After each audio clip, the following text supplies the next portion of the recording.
In this video, I'm going to be making a Czech Hedgehog made easy. So these are like anti-tank things that generally you can use this for 40k or World War II stuff.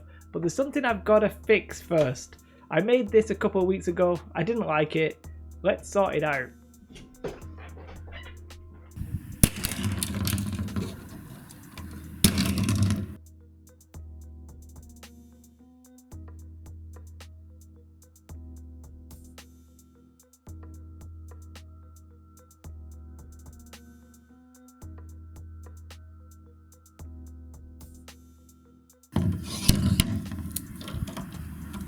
Okay, now with that destroyed, we can actually move on to showing you how to make it sort of properly. I will be showing some more slow motion footage at the end, if that's something you're into. So to start with the actual Czech Hedgehog that we're going to make today, we're going to do exactly what we did the last time. We're cutting out sections of sprue. Now these are your standard sprues. This is one from Games Workshop. I'm sure other companies' sprue would also suffice.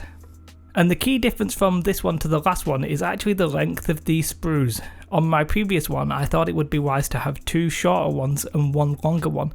I do not recommend that at all. What I do recommend is 3 equal sized pieces of sprue. Now the length that I'm using on this case is actually 3 centimeters per sprue. Then we are going to take 2 sections of sprue and simply glue them in an X shape. Now I'm using plastic glue because this is plastic sprue. You could use super glue, I imagine. Now with this X shape, you do want it to be a perfectly 45-degree X, but what I did was I made the crossover bit just a little bit lower to one side, so it was slightly off center. Now the reason you do that is because when we glue the third piece, we want it to look a little bit more symmetrical. It's hard to describe, hopefully the footage will show you what I mean. So once we've got our initial X shape, we want to glue on our third piece. Now again, I'm using the same glue here. And we're going to try and create another X shape, but from the side is the best way I can sort of explain it. We're essentially creating like this shape, this geometric shape that's an X with from every side. Essentially, you can imagine that the X that we originally made is going to be leaning backwards, and the third slot is going to be propping that up and sticking up at the same time. Hard to explain. Once you're happy with your X shapes, you might want to trim off a little edge here and there. I certainly do. I'm going to use 3 of these, but you could make 3, 4, 5, many different pieces as you like.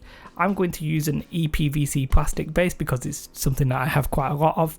It is sort of expensive. Do feel free to use MDF, etc. I just cut my base out, bevel the edges of the base, glue your hedgehogs onto the base. Then I'm going to cover the base in PVA and sand. I sprayed this black, but do feel free to just use black paint and paint it on. I then paint the ground brown. And the key difference in how I'm going to paint the Czech Hedgehogs from the previous one, instead of using like that stupid copper paint that I used, I actually just go with like a dark grey. And once the dark grey had dried, I was then going to try and sponge on a little bit of some dark metallic paint. The sponge didn't really do the effect that I wanted, so I did end up actually sort of dry brushing that, but it was sort of making it look like it's a metal piece where some of the paint has chipped. And I wanted to add a bit more weathering to this, so I mixed a little bit of brown paint with some orange paint, and just with a little dry brush I sort of put it in the recesses. Not like really daubing on thick. It might look a bit brighter on camera, but it does dull down. Again, you can use a sponge if you want to use a sponge. And then quite simply I put a weak black wash over my Czech Hedgehogs, and I put some PVA on the base, and I flock it in some green Woodland Scenics flocks. Very simple. Really, I don't know how I messed up the first one, but there you have it. Honestly, I think it actually looks pretty decent. If you wanted, you could get some like barbed wire. I know World War Scenics do some, or you know, it's reasonably easy to get it for quite cheap, and you get quite a lot of it. You could do barbed wire across it, just wrap it around in like circles, maybe using a pen, and there you would have it. But I think it looks fine, and I'm pretty happy with it.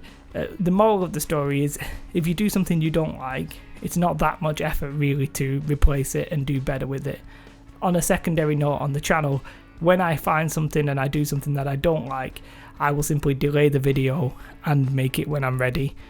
But what we'll do, we'll have a look at some slow motion footage of me destroying the old one, and I will say, if you like this video, press like. If you're not subscribed to the channel, you're interested in terrain, please do subscribe, it really does help. This is a little bit of an unusual video just because, you know, I'm destroying a previous one and remaking one.